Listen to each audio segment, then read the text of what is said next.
Discover the world के प्यारे प्यारे साथियों, पाकिस्तान का दूसरा बड़ा शहर और सूबा पंजाब का दारुल हुकूमत लाहौर पूरी दुनिया में एक मशहूर और तारीखी शहर के तौर पर जाना जाता है। दुनिया भर से सयाह इस शहर को देखने के लिए आते हैं और एक कहावत भी मशहूर है, जिन्हें लाहौर नहीं वेखे और जमे नहीं। आज की वीडियो में हम पाकिस्तान के इस तारीखी शहर के बारे में आपको ऐसे हैरान कुन हकायक बताने जा रहे हैं जो कोई नहीं जानता। लिहाजा आपसे गुजारिश है कि आप इस वीडियो को मुकम्मल जरूर देखिएगा और साथ साथ चैनल को भी फॉलो जरूर कीजिएगा ताकि हमारी हर वीडियो आप तक बासानी पहुंचती रहे। तो दोस्तों, लाहौर हजारों सालों से सूबे पंजाब का दारुल हुकूमत है। कभी यहां हिंदू राज रहा, कभी मुसलमान हुक्मरान रहे, सिखों का तसल्लुत रहा और कभी अंग्रेज राज। तारीख की किताबों में लाहौर के मुख्तलिफ नाम बताए जाते हैं, मगर तमाम तारीखें इस बात पर मुत्तफिक हैं कि लाहौर की बुनियाद रामचंद जी के बेटे लोहू ने रखी थी। कहा जाता है कि लाहौर का नाम हिंदुओं के देवता रामा के बेटे लावा से पड़ा। इस लड़के को लोह के नाम से पुकारा जाता था और इस लोह नामी लड़के के लिए तामीर किया जाने वाला किला लो आवर से मशहूर हुआ, जिसका वाज़े मैनी लो का किला था। इसी तरह सदियां गुजरती गईं और फिर लो आवर का लफ्ज बिल्कुल लाहौर में बदल गया। इसी तरह एक और नजरिए के मुताबिक दो भाई लाहौर और कासूद महाजर भाई थे जो इस सरजमीन पर आए और जिनमें से एक भाई को लोग आज लाहौर के नाम से जानते हैं, जबकि दूसरे भाई कासू ने फिर कसूर आबाद किया, जिसकी वजह से उसका नाम भी कसूर पड़ा। ये दोनों नजरियात सदियों पुरानी बरसगीर की कहानियां बयान करती हैं, जिससे अंदाजा होता है कि लाहौर उस वक्त भी कितना मारूफ था जब इसका अपना नाम ही नहीं था। यह नजरिया चाहे हिंदू देवता का हो या फिर हिंदू भाइयों का, शहर लाहौर वाकई दुनिया का तारीखी शहर है।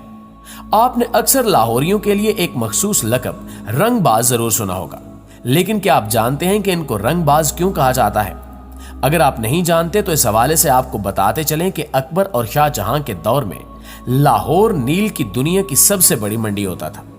शहनशाह अकबर ने लाहौर के किले से जरा फासले पर हिंदुस्तान में नील की पहली बाकायदा मंडी कायम की। यह मंडी अकबर के नाम पर अकबर मंडी कहलाई और इससे मुल्क इलाका रंग महल कहलाया। लाहौर के मुजाफाती इलाके और मौजूदा साहिवाल में मीलों तक नील के पौधे थे। इसी निस्बत से इसे आज भी नीली बार कहते हैं। उस वक्त लोग इन पौधों से सत निकालते थे और इस सत को बड़ी बड़ी कढ़ाइयों में डालकर पकाया जाता था और इसका पाउडर बनाकर डलियां बनाई जाती थी और ये डलियां टोकरियों और बोरियों में बंद होकर अकबरी मंडी पहुंचती थी और ताजरों के हाथों में बिकती थी, जबकि कुछ गाड़ियों के जरिए मुंबई और कलकत्ता पहुंचती थी, जहां से इन्हें फ्रांसीसी और अतालवी ताजर खरीदते थे। ये लोग इस सत को जहाजों में भरते थे और ये नील बादअज़ां इटली के साहिली शहर जनीवा तक पहुंच जाता था। जनीवा फ्रांसीसी शहर नीम के करीब वाक़ था, इसलिए इसे नीम शहर या डी नीम कहा जाता था, जहां हजारों खड़ियां थीं। इन खड़ियों पर मोटा सूती कपड़ा बुना जाता था और यह कपड़ा सिराज कहलाता था। सिराज कपड़ा बनकर जनीवा पहुंचता था। जनीवा के अंग्रेज इस कपड़े पर लाहौर का नील चढ़ाते थे और कपड़ा नीला हो जाता था। वो नीला कपड़ा बादअज़ां दर्जियों के पास पहुंचता और दर्जी इससे मजदूरों, मिस्त्रियों और फैक्ट्रियों के वर्कर्स के लिए पतलूने सीते थे। वो पतलूने बादअज़ां जनीवा शहर की वजह से जीन्स कहलाने लगी। जीन्स पतलूने मशहूर हो गई तो डिनीम शहर के ताजरों ने जोशे हसद में अपने कपड़े को डिनीम कहना शुरू कर दिया। यह डिनीम कपड़ा आहिस्ता आहिस्ता डेनिम बन गया। जीन्स और डेनिम वक्त गुजरने के साथ साथ इकट्ठे हुए और ये डेनिम जीन्स बन गए। इस जीन्स के तीन अनासिर थे। डिनीम का कपड़ा लाहौर का नील और जनीवा के दर्जी। मुगलों के दौर में अगर लाहौर का नील न होता तो शायद जीन्स न बनती, और अगर बनती भी तो कम से कम ये नीली न होती, क्योंकि जीन्स का नीलापन बहरहाल लाहौर की मेहरबानी था।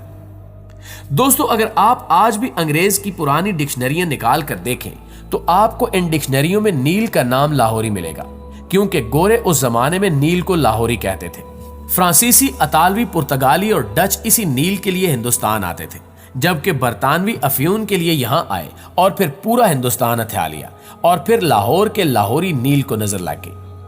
मुगलों ने नील पर टेस्ट लगा दिया और यूरोप ने मसनूई रंग इजाद कर लिए और ईस्ट इंडिया कंपनी ने फ्रांसीसियों, अतालवियों और पुर्तगालियों को मार भगाया और यूं नील की सनत जवाल पजीर हो गई। दोस्तों, नील लाहौरी न रहा, मगर लाहौर के शहरी आज भी रंगबाज हैं।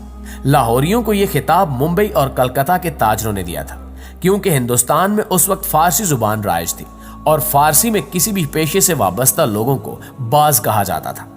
मसलन पतंग बनाने वाले पतंगबाज और कबूतर पालने वाले कबूतरबाज। इस मुनासबत से रंग बेचने वाले रंगबाज हो गए। चुनांचे कलकत्ता और मुंबई के ताजिर नील की सनत से वाबस्ता लाहौरियों को रंगबाज कहने लगे तो उस जमाने में क्योंकि लाहौर की ज्यादातर आबादी नील की सनत से वाबस्ता थी, चुनांचे पूरा लाहौर रंगबाज हो गया और ये रंगबाजी आज भी लाहौरी मिजाज में जिंदा है। दोस्तों, आपको बताते चलें कि अंदरूने लाहौर में, जिसे पुराना लाहौर भी कहा जाता है, मुगलिया दौरे हुकूमत के दौरान दुश्मन के हमलों से बचाव के लिए फसीलें या दीवारें तामीर की गई थी, जिनमें से कुछ अब भी मौजूद हैं और तारीख के अनमिनट नकूश की अक्कासी करती हैं। इनमें शाह आलमी दरवाजा, मोची दरवाजा, अकबरी दरवाजा, यकी दरवाजा, मस्ती दरवाजा, टकसाली दरवाजा और मोरी दरवाजा मुनदम हो चुके हैं, जबकि भाटी दरवाजा, दिल्ली दरवाजा, कश्मीरी दरवाजा, लोहारी दरवाजा, रोशनाई दरवाजा और शेरा वाला दरवाजा आज भी कायम है। अगर हम दिल्ली दरवाजे की बात करें तो यह 400 साल पुराना दरवाजा है। मुगलों के दौर में तामीर किया गया था, जिसे मरकजी दरवाजे की हैसियत हासिल थी और हर शाम इसके दरवाजे बंद कर दिए जाते थे, जबकि मुगलों के दौर में यह सबसे मसरूफ गुजरगाह हुआ करती थी। यहां तक कि दिल्ली दरवाजे से शाही वफद लाहौर में दाखिल होता था। इस दरवाजे के अकब में शाही हमाम और वजीर खान मस्जिद मौजूद है। मस्जिद वजीर खान की तामीर 10 दिसंबर 1461 में 7 साल के तवील अरसे के बाद मुकम्मल हुई। ये गेट वजीर खान मस्जिद की तरफ जाने वाले बाजार में खुलता है और आगे शाह आलम मार्केट और सोहा बाजार की तरफ जाता है। इसके अलावा मशहूर अकबरी मंडी भी दिल्ली दरवाजे के साथ ही वाक़ है। यह शहर लाहौर के 13 दरवाजों में से एक है जो मुगल शहनशाह अकबर के दौर में तामीर किए गए थे और शहर की हिफाजत के लिए 30 फुट ऊंची किला बंद दीवार से मुंसलिक थे। दोस्तों, इसी तरह मोची दरवाजा भी लाहौर में अपनी तारीखी अहमियत रखता है, लेकिन यह भी अब अपना वजूद खो चुका है। मगर यह भी हकीकत है कि इस दरवाजे के नाम में तजाद पाया जाता है। कुछ लोग कहते हैं कि इस दरवाजे के पास मोची बैठा करते थे और जूते ठीक करते थे, इस वजह से इसका नाम मोची दरवाजा पड़ गया, जबकि कुछ मुअर्रिखीन के मुताबिक इसका नाम एक ऐसे शख्स के नाम पर रखा गया जो मुगल दौर में दरवाजे का मुहाफिज था, जिसने सारी जिंदगी दरवाजे की हिफाजत और देखभाल की। मोची गेट पर कदीम जमाने की फनी तामीर की अक्कासी करने वाले शाहकार मौजूद हैं, जबकि मुबारक हवेली, निसार हवेली और लाल हवेली भी यही मौजूद है। इसके अलावा लाहौर शहर के मगरिब में वाक़ भाटी दरवाजा भी खास अहमियत का हामिल है और यह दरवाजा उन 6 दरवाजों में से एक है जो आज तक सलामत है। आपको बताते चलें कि जब शहनशाह अकबर ने शहर को मशरिक की तरफ फैलाया और इसे 9 अजला में तकसीम किया तो भाटी गेट और इसके बाजार ने मशरिक में मुबारक खान और मगरिब में तलवारा के दरमियान सरहद कायम की।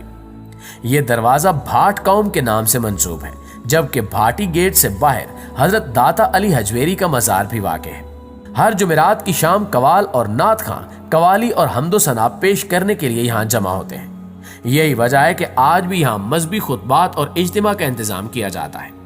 याद रहे कि लाहौर के कदीम चेल्सी गेट यानी मौजूदा भाटी गेट को बाजार हकीमा कहा जाता है, जहां माजी में लगने वाली अदबी बैठकों में बड़े बड़े अदीब अपना कलाम सुनाते थे, जबकि शायर मशरिक डॉक्टर अल्लामा इकबाल भी 1901 से 1905 के दौरान भाटी दरवाजे के करीब मकीन रहे। जी तो प्यारे साथियों, ये था लाहौर और लाहौर की तारीख। अगर वाकई आपको वीडियो अच्छी लगी है तो इसे लाइक करके हमारे साथ शेयर जरूर कीजिएगा। इंशाल्लाह आपसे मुलाकात होती है अगली वीडियो में। तब तक अपना ख्याल रखिए। अल्लाह निगहबान।